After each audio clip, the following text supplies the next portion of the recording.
Hi guys, welcome to I dream media.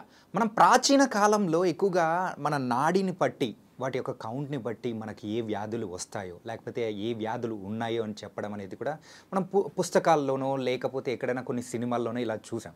కానీ ఇప్పుడు present ఉన్న జనరేషన్లో కూడా ఆ నాడిని పట్టుకొని మనకి ఏమేమి వ్యాధులు వస్తాయి ఇలాంటి వాటి గురించి కూడా మరి చెప్పే నిపుణులు ఉన్నారంటే మీరు నమ్ముతారా? ఉన్నారు. మరి ఆయన ఎవరో కాదు, కరుణానిధి గారు. మరి నాడీ వైద్య నిపుణులు. మరి వారిని అడిగి తెలుసుకుందాం అసలు ఇది ఎంతవరకు కరెక్ట్ అండ్ అంటే రియల్ టైంలో క్యూర్ చేశారా లేదా, ఇలా బోల్డ్ అని డౌట్స్ అని కూడా అన్నీ ఉన్నాయి.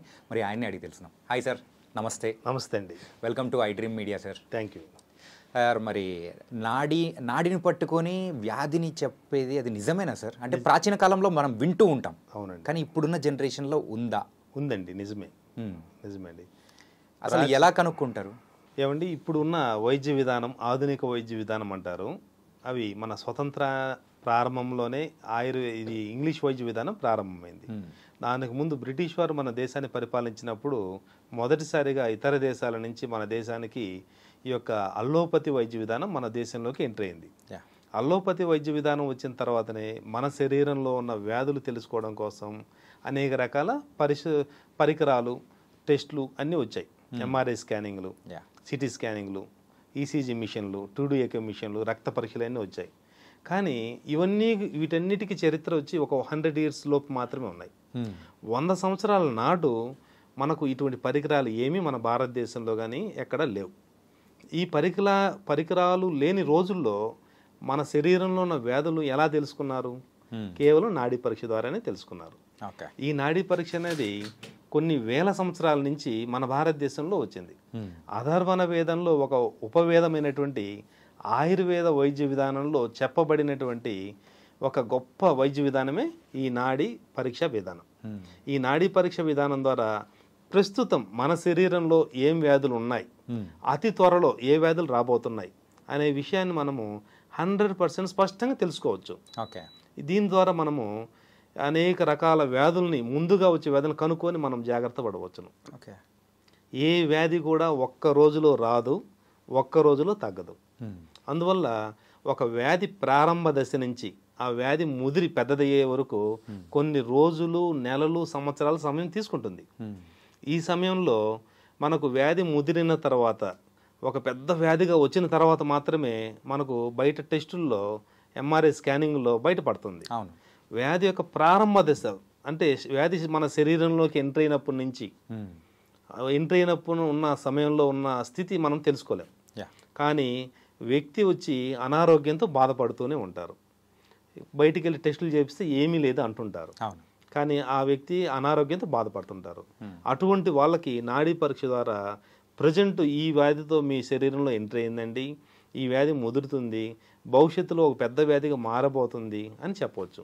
అది గుండె వ్యాధి కానీ, మెదడు సంబంధించిన స్ట్రోక్స్ కానీ, క్యాన్సర్లు కానీ, ఈ శరీరంలో ఏ వ్యాధి అయినా సరే ఒక్క రోజులో రాదు. ఉదాహరణ తీసుకుంటే ఒక గుండె వ్యాధి అనేది ఇదే ఒకే రోజులో రావడము, ఒకే రోజులో హార్ట్ స్ట్రోక్ రావడం అనేది ఎప్పటికీ జరగదు.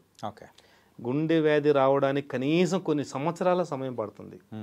ఆ సమయాన్ని మనం గ్రహించి ముందుగానే మన శరీరం బాగున్నా కూడా ఒక నాడీ పరీక్ష చేయించుకుంటే త్వరలో గుండెకి వ్యాధి రాబోతుంది అనే విషయాన్ని మనం తెలుసుకొని జాగ్రత్త పడవచ్చు, నిండు నూరేళ్ళు సుఖంగా అనుభవించవచ్చు.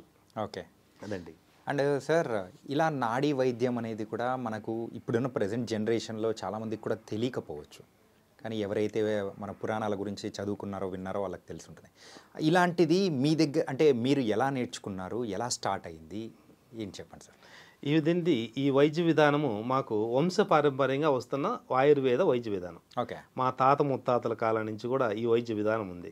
మా జేజినాయన గారు అయినటువంటి చింతలపూడి వెంకటస్వామి గారు, వారి తండ్రి, వాళ్ళ తండ్రి, అక్కడి నుంచి మా తాతగారు అయినటువంటి కనిగిరి వెంకటస్వామి, వాళ్ళ పూర్వీకులు, మా పూర్వీకులు ఇద్దరు వైపు, మా అమ్మగారి వైపు నుంచి, మా జేజినాయన నాన్నగారి వైపు నుంచి ఇద్దరు కూడా ఈ వైద్య విధానం అనేది మా వంశంలో ఉంది.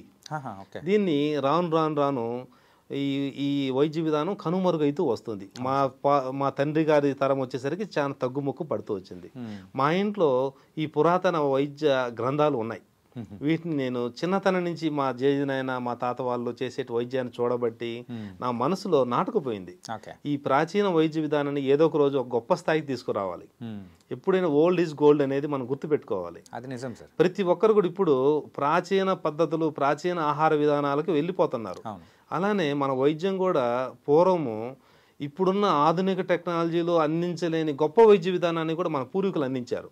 అందువల్ల ప్రాచీన వైద్య విధానం ఎంతో గొప్పదండి.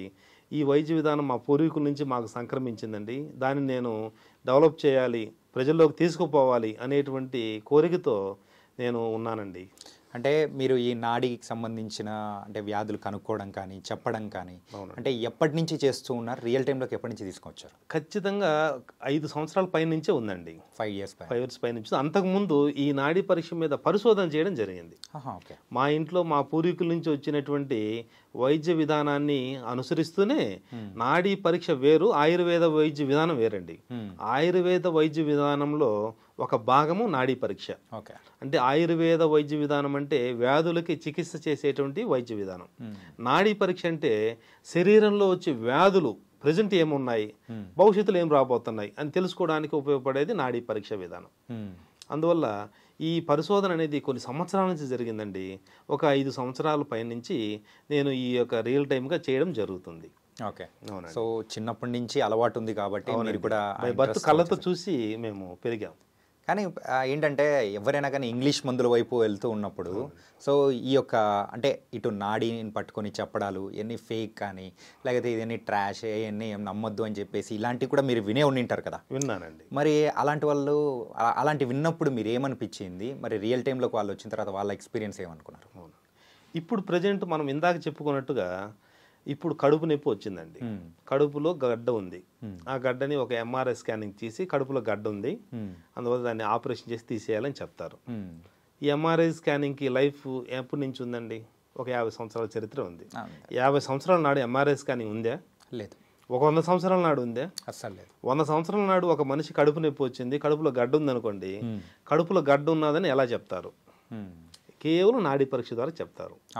మన నాడులు ఉంటాయండి, ప్రధానంగా 3 రకాలైనటువంటి వాత, పిత్త, కఫ అనేటువంటి ఆ 3 నాడుల ఆధారంగా ప్రజెంట్ మన శరీరము ఏ స్థితిలో ఉంది, వాతంలో ఉందా, పిత్తంలో ఉందా, కఫంలో ఉందా, ద్వంద్వ స్వభావంలో ఉందా అని కనుక్కొని ఈ వ్యక్తికి ఫలానా వ్యాధి రావడానికి అవకాశం ఉంది అని మనం ఖచ్చితంగా చెప్పచ్చు. ఓకే. వాతం ద్వారా ఉందనుకోండి, వాత ప్రకోపం చెందితే 80 రకాల వాత వ్యాధులు వస్తాయి. పిత్తం ప్రకోపం చెందిందనుకోండి 40 రకాల పిత్త వ్యాధులు వస్తాయి. ఓకేనా? కఫం ప్రకోపం చెందిందనుకోండి 20 రకాల కఫ వ్యాధులు వస్తాయి. ఈ శరీర స్థితిని బట్టి, నాడి స్థితిని బట్టి వాతంలో ఉన్నారా, పిత్తంలో ఉన్నారా, కఫంలో ఉన్నారా అని తెలుసుకొని వారికి పలానా వ్యాధి ఖచ్చితంగా ఉన్నదని మనం 100% చెప్పేయచ్చు. ఓకే. అవునండి. అంటే మీరు చెప్పినట్టు ఈ వాత, పిత్త, కఫం ఈ 3 అంటే ఇది ఒక 3 స్టేజెస్ ద్వారా. అవునండి. ఈ 3 కూడా స్థితులు అనమాట. స్థితులు మనిషి యొక్క తత్వాలు అంటారు. ఆ తత్వాలు ఎలా వస్తాయనేది కూడా మనం చెప్పుకోవాలి. ప్రతి వ్యాధికి మూలము ఆహారం అండి. మనం తీసుకునేటువంటి ఆహారం ద్వారానే మన వ్యాధులన్నీ కూడా వస్తాయి. అది ఫస్ట్ పాయింట్. ఓకే.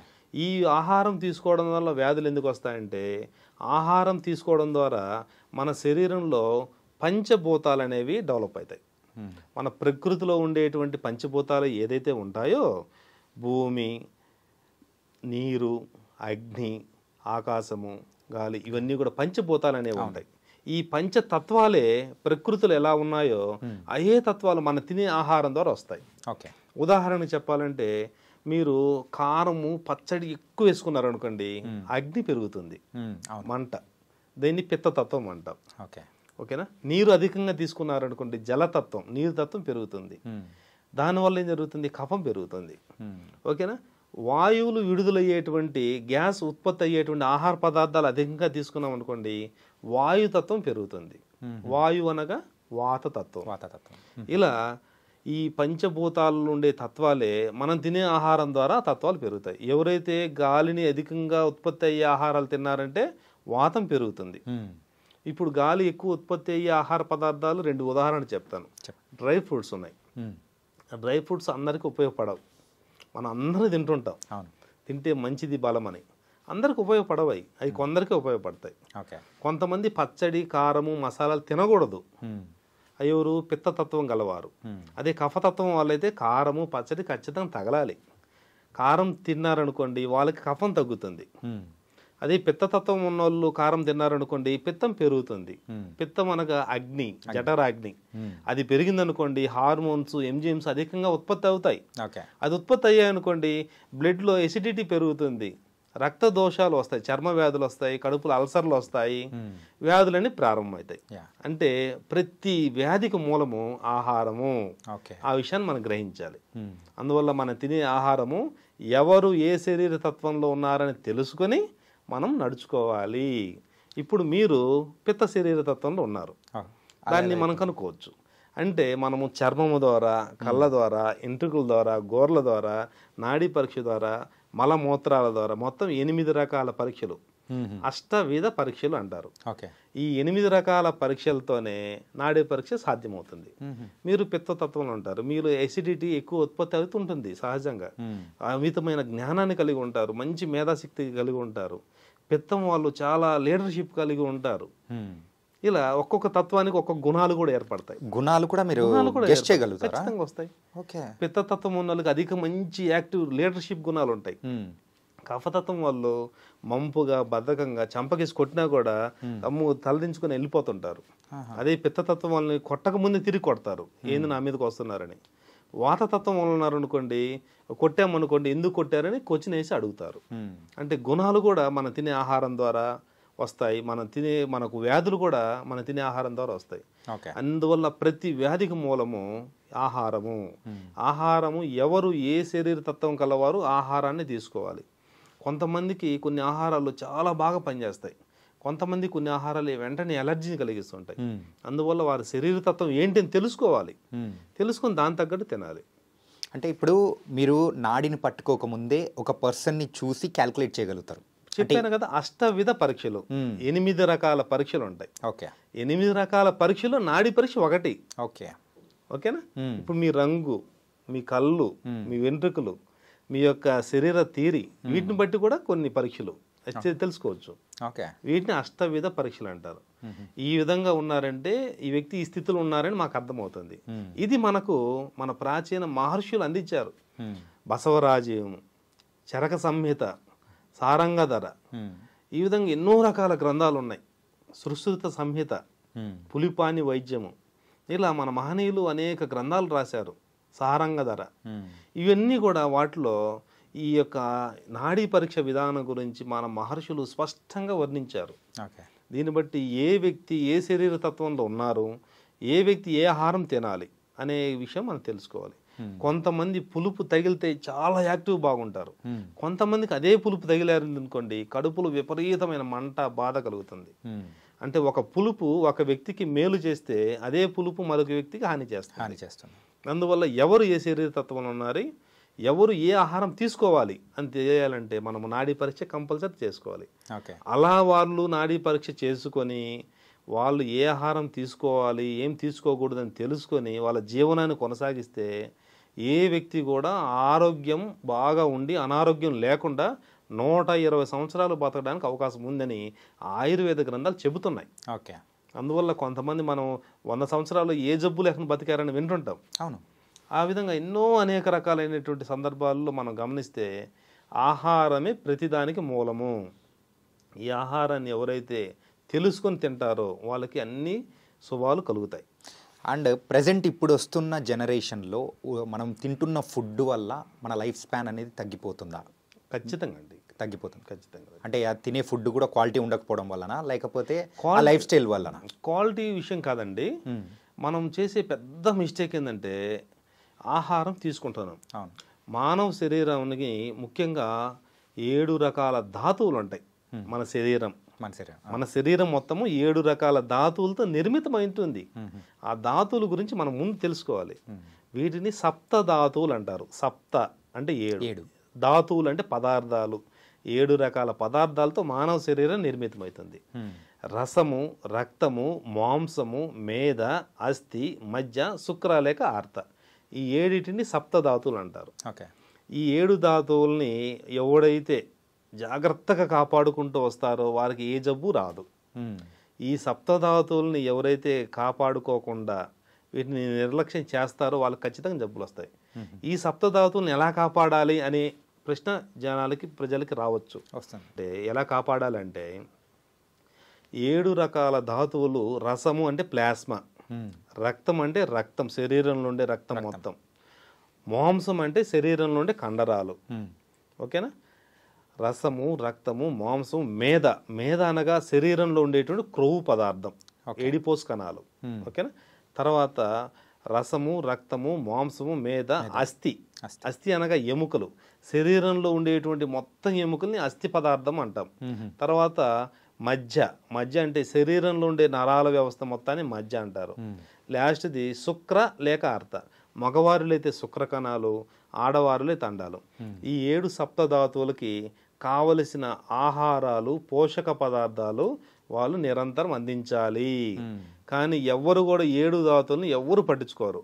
ఆకలి అవుతుంది, అన్నం తింటున్నాం, కడుపు నింపుకుంటున్నాం, ఆ రోజు గడుస్తుంది. అలా పుట్టినప్పటి నుంచి మనం ఇప్పుడు వరకు అన్ని అలానే చేస్తున్నాం. 7 ధాతువులకి కావలసిన పోషకాలు మనం ఇస్తున్నామా, ఇవ్వటం లేదా అని మనం తెలుసుకోవాలి.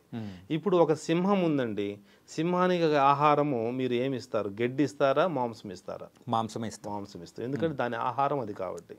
అలానే ఈ 7 ధాతువులకి ఏ ధాతువుకి సంబంధించిన ఆహారము ఎవరైతే ఇస్తారో ఆ ధాతువు నీట్గా ఏ ఇబ్బంది లేకుండా ఉంటుంది.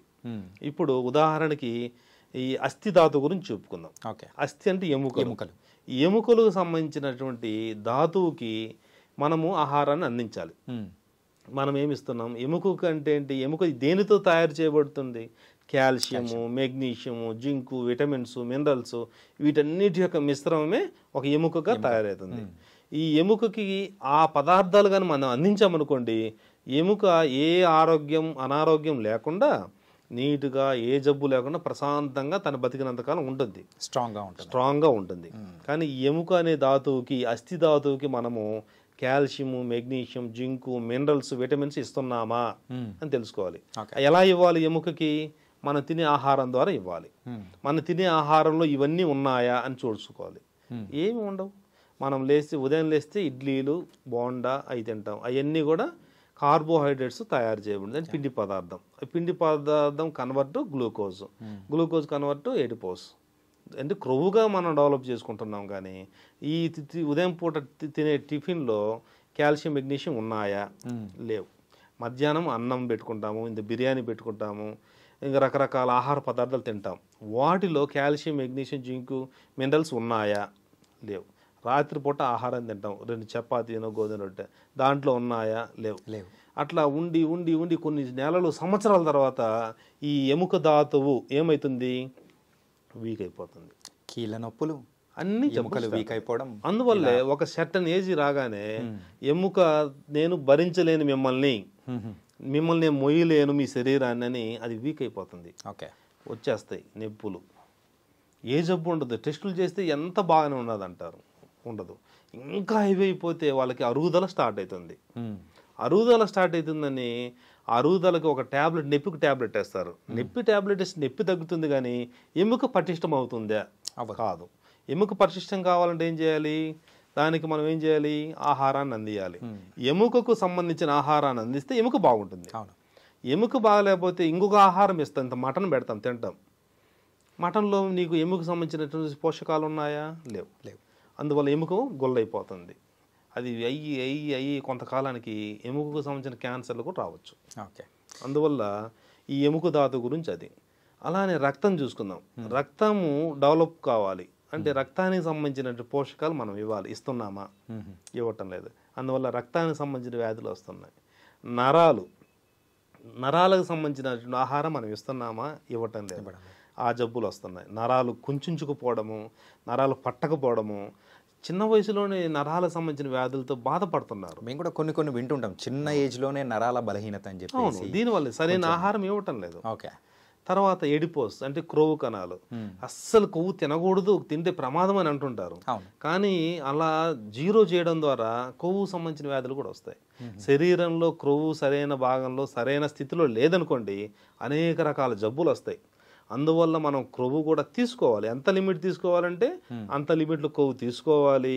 శరీరం యొక్క బరువు, శరీరం యొక్క స్థితిని బట్టి కొవ్వు తీసుకోవాలి. కొవ్వు లేకపోయినా కూడా అనేక రకాల జబ్బులు వస్తాయి, అది గ్రహించాలి. ఈ సప్తధాతువులు సంబంధించినటువంటి పోషకాలు ఎవరైతే ఇవ్వరో అందువల్ల వాళ్ళకి ఖచ్చితంగా జబ్బులు వస్తాయి. అందువల్ల ప్రతి మనిషి కూడా ఈ సప్తధాతుల్లో ఉండేటువంటి పోషకాలు అన్ని ఆకుకూరలు తినాలండి, అన్ని కాయగూరలు, అన్ని రకాల పండ్లు, అన్ని రకాల ఆహారాలు, అన్ని రకాల గింజ ధాన్యాలు, చిరుధాన్యాలు. వారానికి 7 రోజులైతే రోజుకు ఒక రకమైన ఆహార పదార్థాలు తీసుకుంటూ శరీరాన్ని పంపిస్తూ ఉంటే 7 రోజులకి 7 రకాలు తీసుకున్నాం అనుకోండి, సప్తధాతులు న్యాచురల్గా సహజసిద్ధంగా ఉంటాయి. కానీ మనం తీసుకోవటం లేదు, జబ్బులు ఖచ్చితంగా వస్తున్నాయి. అందువల్ల సప్తధాతువులు అన్ని వ్యాధులు కూడా మూలంగా మనం చెప్పుకోవచ్చు. మీరు ఒక నాడీ వ్యాధి నిపుణులు, సో అంటే బీపీ, షుగర్ ఇలాంటివి ముందే మీరు ప్రిడిక్ట్ చేయగలుగుతారా? ఖచ్చితంగా చేయొచ్చండి. సో వస్తాయి అని చెప్పేసి మీరు ముందే వార్నింగ్ బెల్స్ అనేది ఖచ్చితంగా చెప్పొచ్చండి. బీపీ, షుగర్ అనేది మేము జబ్బులుగా ట్రీట్మెంట్ చేయలేమండి. ఎందువల్ల చెప్పండి? బీపీ, షుగర్ అనేవి మెటబాలిజంలో మార్పులు, అంటే మనం తినే ఆహారంలో మార్పు సంభవించడం వల్ల, విపరీతం కావడం వల్ల వచ్చేటువంటి ఒక దుశ్చర్యలుగా మనం భావించవచ్చు. అందువల్ల వాటిని మళ్ళీ సరి చేసుకోవడానికి అవకాశం ఉంటుంది. మీకు బీపీ, షుగర్ ఉందనుకోండి, బీపీ, షుగర్ రావడానికి గల మూలం మనం వెతుక్కోవాలి. రైస్ తిని తిని తిని తిని తిని తిని కార్బోహైడ్రేట్స్ పెరిగిపోయి బాడీలో విపరీతమైపోయి అవి బ్లడ్లోకి ఎంటర్ అయ్యి మీకు బీపీలు, షుగర్లు అన్నీ వచ్చేస్తాయి. అక్కడి నుంచి గుండెకి సంబంధించిన వ్యాధులు, మెదడుకు సంబంధించిన వ్యాధులు, రక్తం గడ్డ కట్టడం, అన్నిటికీ మూలం బీపీ, షుగర్లే. కానీ అవి రాకుండా ఉండాలంటే రైస్ని తగ్గించండి. రైస్ తిన్నంత కాలం మీ బీపీ, షుగర్లు ఎప్పటికీ తగ్గవు. మనం రోజు ఉదయం, మధ్యాహ్నం, రాత్రి బీపీ బిల్ల, షుగర్ బిల్ల వేస్తుంటాం, అన్నం ఇంత పెట్టుకుని తింటుంటుంటాం. కానీ అది ఎప్పటికీ ప్రమాదకరమే. అన్నాన్ని మానివేయండి కొంతకాలం. అన్నం మీకు తెల్లటి విషంతో సమానంగా భావించాలి. అందువల్ల తెల్ల విషాన్ని మీరు తినకుండా ఉండండి. తెల్ల విషం బదులు మార్కెట్లో అనేక రకాల చిరుధాన్యాలు ఉన్నాయి, అవి తినండి. దాంట్లో మంచి ఫైబర్ ఉంటుంది, మంచి ప్రోటీన్ ఉంటుంది, అవి తీసుకోండి. వారానికి ఒక్కసారి కొద్దిగా రైస్ తీసుకొని కార్బోహైడ్రేట్ ఏం కాదు. మనం కార్బోహైడ్రేట్స్ ఎప్పుడైతే మర్చిపోతామో, రైస్ని ఎప్పుడైతే చిరుధాన్యాల్లోకి ఎంటర్ అవుతామో, ఆరోగ్యవంతమైన జీవితం ప్రారంభం అవుతుందని మనం గ్రహించాలి. అదండి సార్. మీ గురించి నేను విన్న వరకు అయితే, సో మీరు ఒంగోలు డిస్ట్రిక్ట్ కనిగిరి నుంచి వచ్చారు. అవునండి. సో అక్కడ మీ దగ్గర కూడా చాలా మంది కూడా వచ్చారు.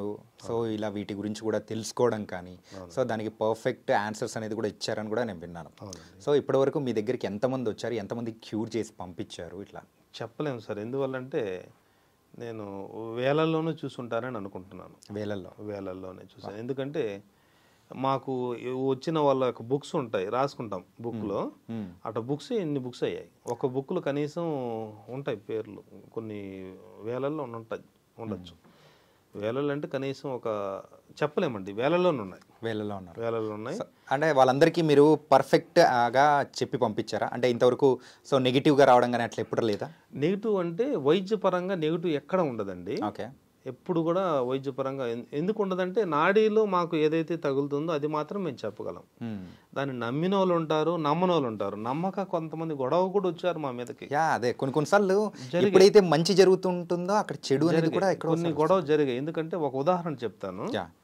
మహబూబ్ నగర్ అనేటువంటి తెలంగాణ మహబూబ్ నగర్ దగ్గర జడ్చల్ల సంథింగ్ ఏదో ఊరి పేరండి, గుర్తు రావట్లేదు. వాళ్ళు నవంబర్, డిసెంబర్ మధ్యకాలంలో వచ్చారు మా దగ్గరికి.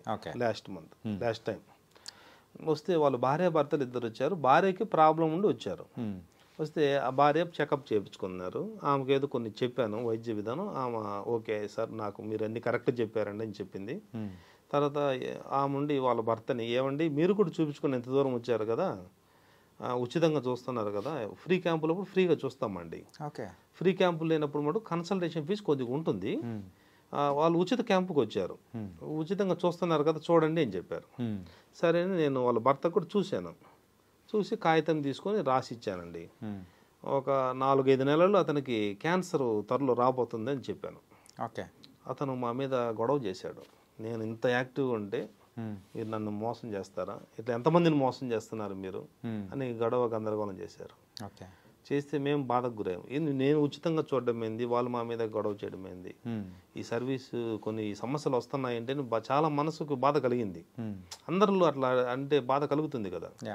సరే అండి, ఏమండి నాడీ పరీక్ష ఇప్పుడు అబద్ధం చెప్పదండి, మీరు నాకు ఇప్పుడు ఒక సింగిల్ పైసా రూపాయి డబ్బులు కూడా ఇవ్వలేదు, నేను ఉచితంగా చూస్తున్నాను, నాడీ పరీక్ష ద్వారా మీకు త్వరలో వచ్చేది నేను చెప్పగలిగాను, మీరు అలర్ట్ అయితే మంచిదండి, అలర్ట్ కాకపోతే ఇబ్బంది పడతారండి అని చెప్పి పంపించాను. వాళ్ళు మా మీద గొనుగుతా గలవ చేస్తే వెళ్ళిపోయారు. తర్వాత ఏం జరిగిందంటే కరెక్ట్ ఒక 2 months బ్యాక్, అంటే ఒక 5-6 నెలల తర్వాత మొన్న వాళ్ళు ఫోన్ చేసి ఏడుస్తున్నారు.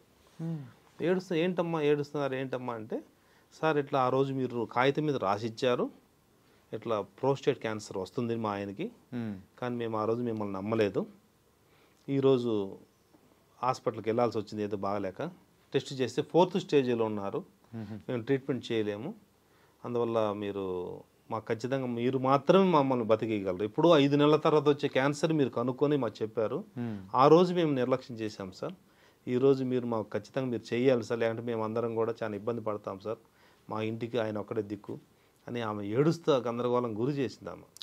చేస్తే నాకు మనసు జాలి కలిగి నేను ఆయనకి మందులు పంపించడం జరిగింది. వాళ్ళు ప్రజెంట్ వాడుతున్నారు. ప్రజెంట్ అంటే ఇప్పుడు మీరు చెప్పినట్టు ఈ నాడి ద్వారా కనుక్కున్నారు, దాని తర్వాత ట్రీట్మెంట్ అనేది కూడా మీరు ఇవ్వగలుగుతారా? చేస్తామండి, ట్రీట్మెంట్ కూడా ఇస్తామండి. ఓకే, అంటే ఆయుర్వేదిక్ మాత్రం మేము ఇస్తామండి. ఆయుర్వేదిక్లోనే వాళ్ళ శరీర తత్వాన్ని తగినట్టు ఇస్తాం. ఓకే, అన్నీ అందరికీ ఉపయోగపడవు. ఇప్పుడు ఒక వ్యక్తి క్యాన్సర్ కానీ మనం మందు ఇచ్చామంటే అదే మందు ఇంకొకరికి ఉపయోగపడదు. వాళ్ళ నాడీ తత్వాన్ని బట్టి వాళ్ళు ఏ తత్వంలో ఉన్నారని తెలుసుకొని మాత్రం మనం ఇవ్వడం జరుగుతుంది. ఈ విధంగా మా దగ్గరకు వచ్చిన వాళ్ళలో ఎన్నో జరిగాయి, ఒకటి కాదు. ఒక అతను వచ్చారు, 2 రోజుల్లో మీ భార్యకి సంతానోత్తల పాడదండి. సంతానోత్తల పాడు ఈ మధ్య ఒక 10 days బ్యాక్ వచ్చారు. 2-3 రోజుల్లో ఆమెకి స్ట్రోక్ వచ్చే అవకాశం ఉందండి. హార్ట్ స్ట్రోక్, హార్ట్ బ్రెయిన్ రెండిట్లో ఏదైనా వస్తుందండి. ఆమె శరీర తత్వం 2 వీక్గా ఉన్నాయి. రెండిట్లో ఏదో 2 రావచ్చు, లేదంటే ఏదైనా ఒకటి రావచ్చు అని చెప్పాను. వాళ్ళు నమ్మకుండా వెళ్ళిపోయారు. వెళ్ళిపోయిన మరుసటి రోజు ఎక్కడెక్కడో గుంటూరు సంథింగ్ ఎక్కడికి వెళ్తే వాళ్ళు ఏదో బాగాలేక జనరల్ జ్వరం వచ్చి వెళ్తే వాళ్ళు టెస్టులు చేస్తే హాస్పిటల్లోనే బ్రెయిన్ స్ట్రోక్ వచ్చేసి ఎడమ చెయ్యి పడిపోయింది. వాళ్ళు నిన్న ఫోన్ చేసి మీరు అర్జెంటుగా రండి సార్, మీరు ఎట్టి పరిస్థితుల్లో మా భార్యను చూడాలి, ఇంట్లో మీరు మీ దగ్గరికి వచ్చిన తర్వాత మందులు వాడినా బాగుండేది, మేము మిమ్మల్ని నమ్మక మేము హాస్పిటల్కి పోయాము, ఈరోజు కాలు బాగా ఉన్న వ్యక్తి కాలు చేయి పడిపోయాయి సార్ అని వాళ్ళు నిన్న ఫోన్ చేసి చాలా బాధకు గురయ్యారు. సంతానోత్తల పాడు. ఓకే, పాపం వాళ్ళు కూడా ఏదో వ్యవసాయదారుల కుటుంబం, నాకు కూడా బాధ కలిగింది. కానీ సార్ ఏంటంటే ఇప్పుడు ప్రాచీన కాలం అంటే విద్య, సో అలా జనరేషన్స్ త్రూ మన వస్తూ ఉన్నప్పుడు ఎక్కడో ఒక చోట మిస్ అయిపోవడం కానీ అట్లా గెస్ట్ అంటే ఇప్పుడు వచ్చిన వాళ్ళల్లో గెస్ట్ చేయకపోవడం అనేది కూడా కొంచెం తక్కువ అనేది ఉంటుంది. అవునండి. కానీ అలాంటిది ఎప్పుడన్నా మీకు జరిగిందా? ఏం లేదండి, మన మహర్షులు ఒక గ్రంథాలను అందించారండి. మనము వంశపారంపర్యంగా వచ్చేటువంటి వైద్య విధానంలో మన పూర్వీకుల నుంచి మనం కొంత జ్ఞానాన్ని పొందుతాము. మన మహర్షులు రాసిన గ్రంథాలు ఉన్నాయి, ప్రాచీన గ్రంథాలు. ఆ గ్రంథ పఠనము, గ్రంథ అధ్యయనం, రీసెర్చ్ చేయడం ద్వారా అనేక విషయాలు మనకు తెలుస్తాయి. దాని ద్వారా మనకు ఎక్కడ మైనస్లు అనేవి ఉండవు. కానీ ఏ వ్యక్తికి కూడా భూమి శాశ్వతంగా ఉంచుకోదు, వారి యొక్క స్థితిని ఎంతవరకు ఉండాలో అంతవరకు ఉంచుతుంది. అంటే వ్యాధి తీవ్రత ముదిరిపోయిన తర్వాత ఎవరు ఏది కాపాడలేదు. అందువల్ల ప్రారంభ దశలోనే మనం తెలుసుకొని నాడీ పరీక్ష ద్వారా జాగ్రత్త పడితే వాళ్ళకి మంచి లైఫ్ ఉంటుంది. ఓకే, అవునండి. ఇలా నాడీ పరీక్ష ద్వారా కూడా చెప్తారు అని అంటే నిజంగా నాకు చాలా హ్యాపీ అనిపిస్తుంది. ఏంటంటే మనం విన్నది సో ఇప్పుడు ప్రెజెంట్ ఉన్న దానిలో కూడా ఇంకా కనిపిస్తుంది అని చెప్పేసి. 10 సంవత్సరాల తర్వాత వచ్చేటువంటి క్యాన్సర్ కూడా 100% తెలుసుకోవచ్చు. మీ వంశంలో ఎవరైనా క్యాన్సర్ పేషెంట్లు ఉన్నారా, మీ అమ్మగారి వంశంలో కానీ నాన్నగారి వంశంలో కానీ, అవి మనకు వచ్చే అవకాశాలు ఉన్నాయా అనే విషయాన్ని కూడా నాడీ పరీక్ష ద్వారా తెలుసుకోవచ్చు. అంటే ఇది ఎప్పుడో వచ్చేదాన్ని కూడా ఇప్పటి నుంచే మనం ఒక 10-20 years తర్వాత వచ్చేదాన్ని కూడా మనం తెలుసుకోవచ్చు. మన జీన్స్లు ఉన్నాయంటే తెలుసుకోవచ్చు. జీన్స్ కూడా చూడొచ్చండి. అత్యంత ప్రమాదకరమైన జబ్బులైనటువంటి గుండె, బ్రెయిన్, క్యాన్సర్ లాంటివి మనం ఖచ్చితంగా తెలుసుకోవచ్చు. అండ్ మన దగ్గర అయితే మీరు చెప్పినట్టు ఏ స్టేజ్లో ఉన్నప్పుడు క్యూర్ చేసిన సందర్భాలు ఉన్నాయి క్యాన్సర్ అయితే? స్టేజ్ అనేది మటుకు మనం అలోపతి వైద్య విధానంలో ఏర్పాటు చేసినటువంటి ఒక గొప్ప విషయం అది. స్టేజెస్ అనేది. ఇప్పుడు మేము ఏం చెప్తామంటే, ఇందాక మీకు చెప్పినట్టు ఒక మామిడి ముట్ట భూమిలో నాటాం, చిన్న మొక్క వచ్చింది, ఓకేనా. ఈ చిన్న మొక్కని మీరు ఏం పేరుతో పిలుస్తారు? మామిడి చెట్టు. మామిడి చెట్టు. ఇదే మొక్క ఒక 10 సంవత్సరాలకి పెద్దగా చెట్టు అయిపోయింది, ఓకేనా. అప్పుడు ఆ చెట్టుని ఏం పిలుస్తారు? అప్పుడు మామిడి చెట్టు. మామిడి చెట్టే. ఏదైనా మామిడి చెట్టే. క్యాన్సర్ అనేది పుట్టిందంటే అది ఎప్పుడైనా పెద్దదైనా క్యాన్సరే. కానీ ప్రారంభ దశలో తెలుసుకుంటే దానికి తగ్గట్టుగా మనం ట్రీట్మెంట్ చేసుకొని చిన్న మొక్కని చిన్న కర్రతోనో చిన్న పుల్లతోనో తీసేయచ్చు. పెద్ద చెట్టుని నరకాలంటే కొన్ని పెద్ద ఆయుధాలు ఉపయోగించాలి. అంతేగాని స్టేజెస్ అనేది ఆయుర్వేద వైద్య విధానంలో లేవు, ఒక అల్లోపతిలో వాళ్ళు పెట్టుకున్న విధానాలు. అందువల్ల చిన్న మొక్క అయినా పెద్ద మొక్క అయినా అది మామిడి చెట్టే. చిన్న క్యాన్సర్ అయినా పెద్ద క్యాన్సర్ అయినా శరీరంలో క్యాన్సరే. దాన్ని మనం గ్రహించాలి, దాని స్టేజెస్ మనం చెప్పలేం. అవును. And cancer, brain stroke, heart stroke ఇలాంటివే కాకుండా ఇంకా వేరే ఏ వ్యాధులు వస్తున్నా కానీ, సో చర్మ సంబంధించింది అయినా కానీ ఏదైనా చెప్పగలుగుతారా? ఖచ్చితంగా. రక్తంలో ఇన్ఫెక్షన్ ఉందా, ఇది త్వరలో రక్తంలో ఇన్ఫెక్షన్ అంటే చర్మ వ్యాధులు వస్తాయి. తర్వాత కడుపులో ఏదైనా అనీజీ ఉందా, శరీరంలో అనేక మార్పులు జరుగుతాయి, నరాలలో ఏదైనా కుంచుకుపోతాయి, నరాల బలహీనత ఏర్పడుతుందా, అన్నీ చెప్పేయచ్చు. నాడీ పరీక్ష ద్వారా మనం చెప్పలేని జబ్బు అంటూ ఏదీ లేదు. కానీ మేము సప్తధాతువులతోనే కొలుస్తాం. ఓకే. దాన్ని రసము, రక్తము, మాంసము, మేధ, అస్థి, మధ్య, శుక్రార్త వాటిని చూడడం ద్వారా ఇప్పుడు ఈ యొక్క కండరానికి సంబంధించి ధాతు వీకింది అనుకోండి, ధాతు దోషాలు అని చెప్తాం. ఇట్లానే ఈ కండరానికి సంబంధించిన ఏం జబ్బు అనేది ఇంగ్లీష్లో వాళ్ళు పేరు పెట్టుకుంటారు, దాన్ని మేము ఆయుర్వేదం వాడం.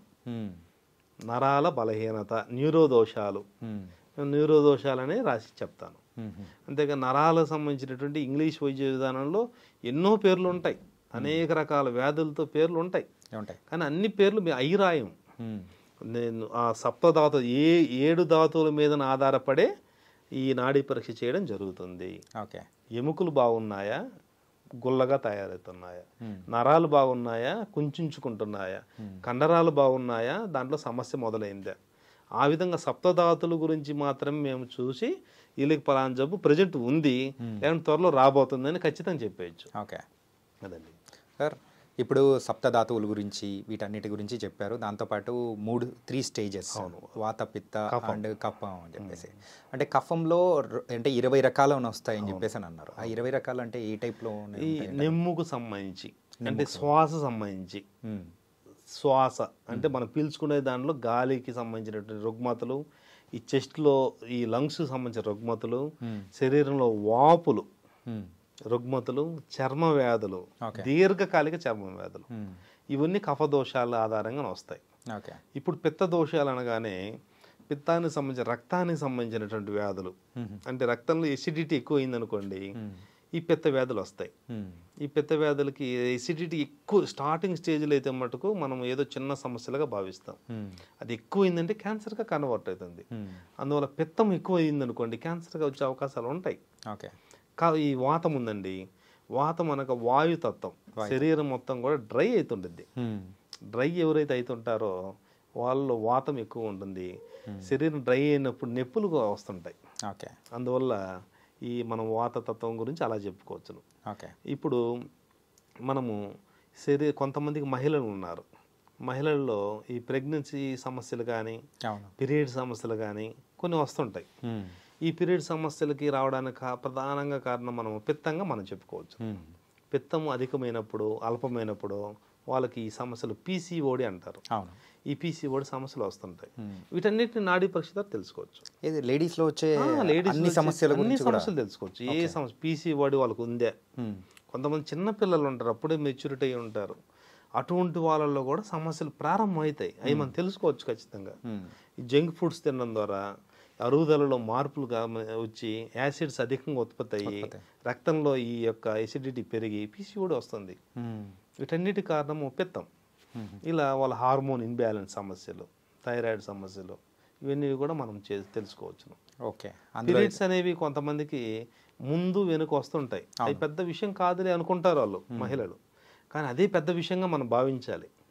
ఇప్పుడు ప్రకృతిలో సూర్య చంద్రుడు ఉన్నారు, చంద్రుడి గురించి చూసుకుందాం. అమావాస్య, పౌర్ణమి అనేవి వస్తుంటాయి. ఈ అమావాస్య లేక పౌర్ణమి గురించి తీసుకుందాం. పౌర్ణమి అనేది ఈ వచ్చే నెలలో పలానా తేదీ వస్తుందని మన క్యాలెండర్లో తెలుస్తుంది. ఆ తేదీకి ఎప్పుడైనా ఒక 2 రోజులు ముందు రావడం గమనించారా? లేదు. 2 రోజులు వెనకాల రావడం గమనించారా? ఒకవేళ 2 రోజులు ముందు వచ్చింది అనుకుని ఏమవుతుంది?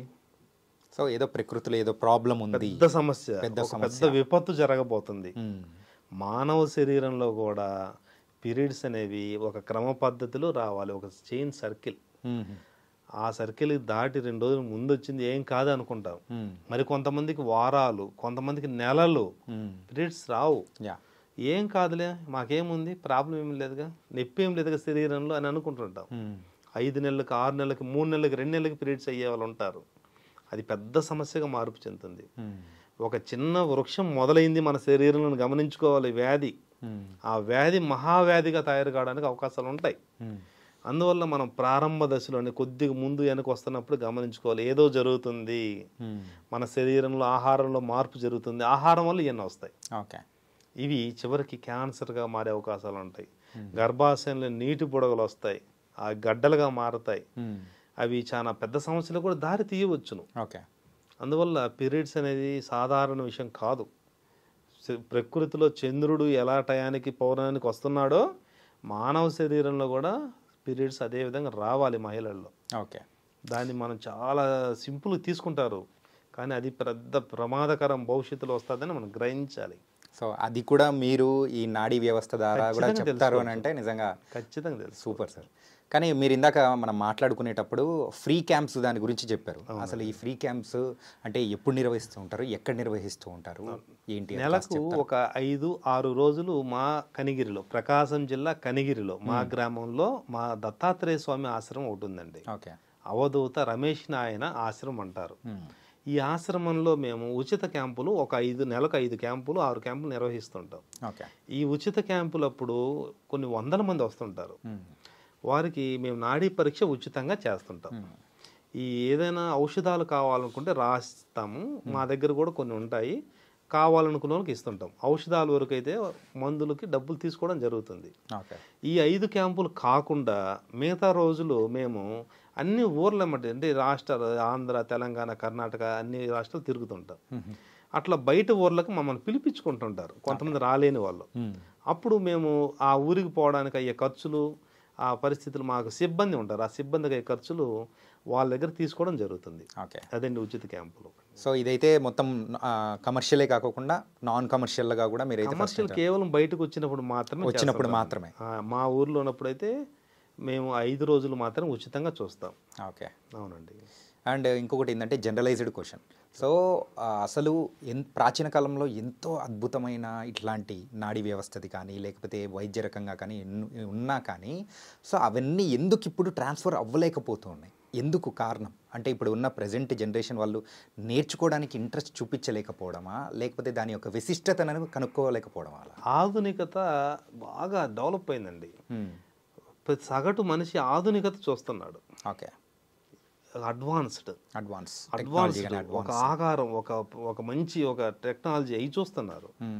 కానీ ఆ టెక్నాలజీలో ఇవ్వని విధానం కూడా నాడీ పరీక్షలో ఇవ్వగలుగుతాం అనేది ప్రజలకు తెలియని విషయం.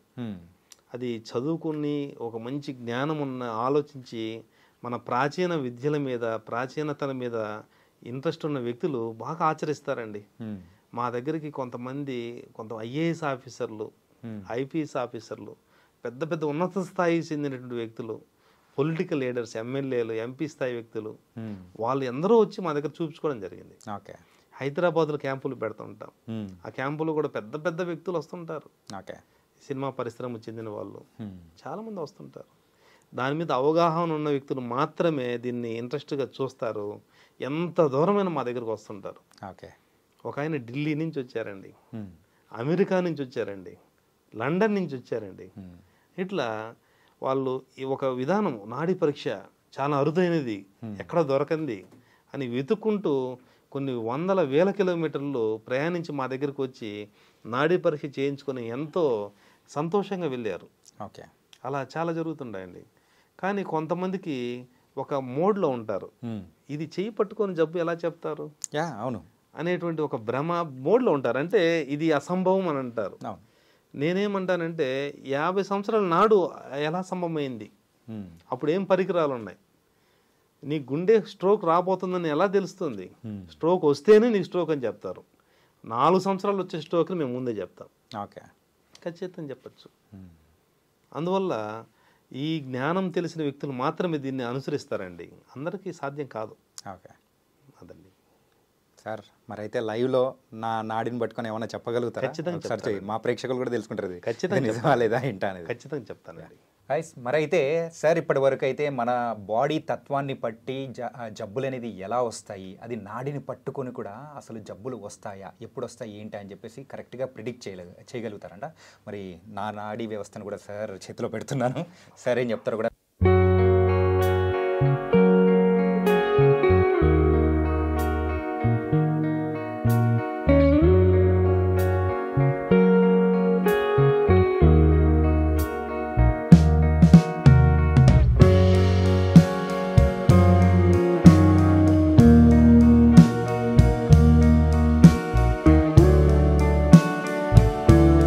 ఇప్పుడు నా నాడీ వ్యవస్థను కూడా చూశారు. సో మరి రిజల్ట్ ఏంటి? బాగానే ఉన్నారండి. మీ యొక్క నాడీ పరీక్ష చేయడం ద్వారా మీ శరీరంలో అన్ని అవయవాలు బాగానే పనిచేస్తున్నాయి. ప్రజెంట్ అయితే 100% ఫిట్గా ఉన్నారండి. బ్లడ్లో కొంత ఇన్ఫెక్షన్ పెరిగితే అవకాశం కనిపిస్తుంది. దానివల్ల ఏం అవసరం లేదు. మజ్జిగ, మంచినీళ్ళు అధికంగా తీసుకోవాలి.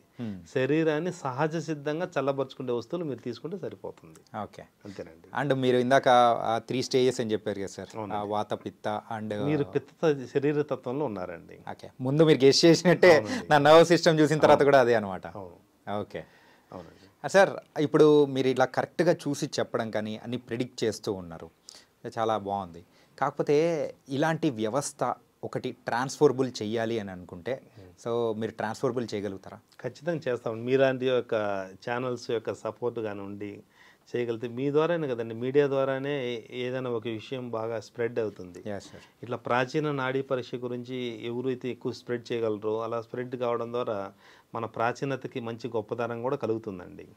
అవునండి. అంటే ప్రస్తుతానికైతే ఇలా నాడి చూసి మనము కనుక్కోవడం కానీ ఇలా వ్యాధుల్ని గెస్ట్ చేసే వాళ్ళు ఎంతమంది ఉన్నారు ఏంటి మన దేశంలో కానీ మన రాష్ట్రాలండి? ఎక్కడో ఉంటారు, చాలా తక్కువ మంది ఉన్నారండి. నేను నాడీ పరీక్ష మీద పరిశోధన కోసము అనేక రాష్ట్రాలు తిరిగానండి, చాలా అవస్థలు పడ్డానండి. అంటే దీంట్లో లోతులు తెలుసుకోవడానికి తిరిగి కొన్ని సంవత్సరాల శ్రమ ద్వారా మేము తెలుసుకోవడం జరిగిందండి. మన ప్రాంతంలో ఒకరిద్దరు మాత్రం ఉన్నారని విన్నానండి. అవునండి, తారసపడలేదు. అవునండి, ఒకరిద్దరు ఉన్నారని విన్నాను. అంతేగాని ఎక్కువ సంఖ్యలో నాకైతే ఎవరు చెప్పలేదండి. నా దగ్గరకు వచ్చేటువంటి వాళ్ళు చెబుతుంటారు. ఓకే, వాళ్ళు కొన్ని ఎందరో చెప్తే దాని ఒకరో ఇద్దరు ఉన్నారని విన్నాను. అండ్ రీసెంట్ టైమ్స్లో అయితే ఆయుర్వేదిక్ దానికి సంబంధించి అయితే అశ్వగంధ అనేది ఎంతో శ్రేష్టమైనది, మనం అయితే బాడీకి యూజ్ చేయొచ్చు అని కూడా వింటున్నాం. కానీ అలాగే ఒక మిక్స్డ్ రిపోర్ట్ ఏంటంటే సో అశ్వగంధ అనేది మన బాడీకి యూజ్ చేయకూడదు అని కూడా వస్తుంది. ఒక ఆయుర్వేద అండ్ నాడీ నిపుణులుగా మీరు చెప్పండి, అసలు అశ్వగంధ అనేది మన బాడీకి హార్మ్ఫుల్లా లేదా? అశ్వగంధ అనేది ఆయుర్వేదానికి రారాజు అంటారండి. ఓకే, అందువల్ల సర్వరోగ నివారణగా అశ్వగంధని మనం తెలుసుకోవచ్చు. కానీ మనము అశ్వగంధని ఎవరి శరీర తత్వానికి వాడాలనేది తెలుసుకొని వాడితే మంచిదండి. ఇప్పుడు మనము ఇందాక వాతము, పిత్తము, కఫం అని 3 శరీర తత్వాలు తెలుసుకున్నాం. ఈ అశ్వగంధ అనేటువంటిది వాత శరీర తత్వం గల వాళ్ళు ఉపయోగిస్తే అద్భుతంగా పనిచేస్తుంది. అదే పొరపాటున పిత్త శరీర తత్వం గలలో వాడారనుకోండి విపరీతమైన వేడి కలుగుతుంది, కళ్ళల్లో మంటలు వస్తాయి, ఎరుపు ఎక్కుతాయి, కడుపు అంతా మంటగా ఉంటుంది. అందువల్ల పిత్త శరీర తత్వం వాళ్ళు వాడకుండా ఉంటే ఉత్తమం. ఓకే, కానీ వాత శరీర తత్వం గల వాళ్ళు వాడితే అద్భుతమైన ఫలితాలు వస్తాయి. అందువల్ల వాత శరీర తత్వం గల వారికి అశ్వగంధ వాడాలండి. అదే పిత్త శరీర తత్వం కలిగిన వారికి శతావరి వాడాలి. అలానే కఫ శరీర తత్వం కలిగిన వాళ్ళకి పునర్నవ వాడాలి. అట్లా ఎవరి శరీర తత్వం ఏమున్నదని తెలుసుకొని ఆ తత్వానికి సంబంధించిన ఔషధాలు వాడితే ఎప్పటికీ ఇబ్బంది లేదు. కానీ అశ్వగంధ అనేది రారాజండి. దానిని పేరు లేని వ్యాధికి పెన్నేరే మందు అని పూర్వం అంటారు. పెన్నేరు అనగా అశ్వగంధ. అందువల్ల పెన్నేరు లేక అశ్వగంధ అనేది చాలా గొప్ప ఔషధ గుణాలు కలిగినటువంటి ఒక పెద్ద గొప్ప వైద్యం అండి ఇది. అందువల్ల దానివల్ల ఎప్పటికీ సైడ్ ఎఫెక్ట్లు రావండి, మంచిదే అండి. సార్, ఒకవేళ మిమ్మల్ని కాంటాక్ట్ అవ్వాలంటే కనిగిరికి వస్తే సరిపోతుందా? ఎప్పుడు ఏ టైంలలో అవైలబుల్గా ఉంటారు మీరు? అండి, నెలకు ఒక 5-6 క్యాంపులు ఉచిత క్యాంపులు ఉంటాయి సార్. ఆ క్యాంపులు ఇప్పుడు మాత్రమే నేను కనిగిరిలో ఉంటానండి. ఓకే, ఖచ్చితంగా వచ్చే ముందు అపాయింట్మెంట్ తీసుకొని మాత్రం రావాలండి. ఓకే. లేకుంటే కొన్ని వందల మంది రావచ్చు, మాకు అలా వస్తుంటారు. అందువల్ల అప్పుడు నేను ఉండలేకపోవడము, జనాలు వచ్చి మళ్ళీ రిటర్న్కి వెళ్ళడము, చాలా లాంగ్ ప్రదేశాల నుంచి వస్తుంటారు. అలా జరగకుండా ఉండాలంటే ఖచ్చితంగా మా నెంబర్కి ఫోన్ చేసి మేము చెప్పిన తేదీల్లో మాత్రమే రావడానికి ప్రయత్నం చేయండి. అంటే ముందుగానే అపాయింట్మెంట్ తీసుకొని వచ్చామంటే సార్ ఇబ్బంది లేకుండా, ఎవరికైనా ఇబ్బంది లేకుండా ఉంటుంది సార్. Yes sir. ఆ విషయాన్ని గమనిస్తే బాగుంటుందని మేము అనుకుంటున్నాం sir. Okay. Thank you so much sir. మొత్తం మీదైతే మా ఐడ్రీమ్ మీడియాకి వచ్చేసి మీ సలహాలు సూచనలతో పాటు ఈ నాడీ వ్యవస్థ గురించి, సో కేవలం నాడిని పట్టుకొనే మరి వ్యాధుల్ని కూడా మనం చెప్పొచ్చు అని కూడా చాలా చక్కగా వివరించారు. Thank you. నమస్తే. సో గైస్, మొత్తం మీద అయితే కేవలం నాడిని పట్టుకొనే వ్యాధుల్ని గెస్ట్ చేయవచ్చు అని చెప్పేసి మనం ప్రాచీన కాలంలో వింటుంటాం. కానీ ఇప్పుడు కూడా అలాంటి వారు ఉన్నారు. ఆయనే మన కరుణానిధి గారు. మరి వాటి గురించి కానీ లైవ్లో నాకు కూడా చెప్పారు. ఆయన చెప్పింది నా వరకైతే అక్షరాలు నిజమే. ఎందుకోసం అంటే మనకు కొంచెం యాసిడిటీ ప్రాబ్లమ్స్ ఎలాంటివి అయితే ఉన్నాయని చెప్పేసి పర్ఫెక్ట్గా గెస్ చేశారు. అది మాత్రం నిజమే అనమాట. సో ఎవరైనా ఆయనను కాంటాక్ట్ అవ్వాలి అంటే మాత్రం ముందుగా అపాయింట్మెంట్ తీసుకొని వెళ్తే సో మీరైతే ఎలాంటి ఇబ్బందులు లేకుండా ఆయన్ని కాంటాక్ట్ అవ్వచ్చు. కాబట్టి ఇది ఇవాల్టి మన ఇంటర్వ్యూ. మరో ఇంటర్వ్యూతో మళ్ళీ కలుద్దాం. అంతవరకు take care. This is your Chanakya. See you.